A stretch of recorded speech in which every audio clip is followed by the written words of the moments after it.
This is how I wash my build plates. I don't need glue or hairspray. I don't use brims, or I rarely use wraps, and I don't use skirts. And everything just sticks. And I think a lot of it has to do with the way it's cleaned. First, turn on your water and wait till it gets hot. And the reason you want to let it get hot is oils and stuff release better the warmer they are. So wait till it gets hot.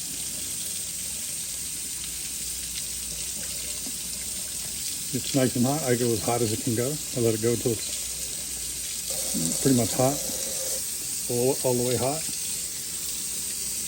Basically warm up the build plate. Oops. Get my brush, my scrub brush wet. A couple of squirts of Dawn dishwashing soap liquid. Yes, Dawn. Other brands do not work as good.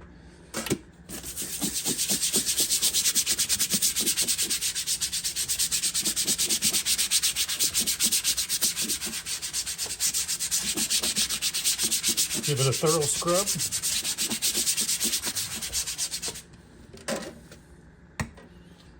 Turn the hot water back on, rinsing it. This one's a single-sided.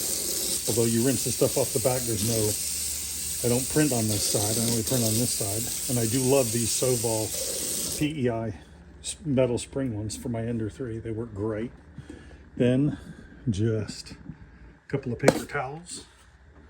Lay it on top, fold it over, and pat dry. No need to rub. And that's it. And just don't touch the surface.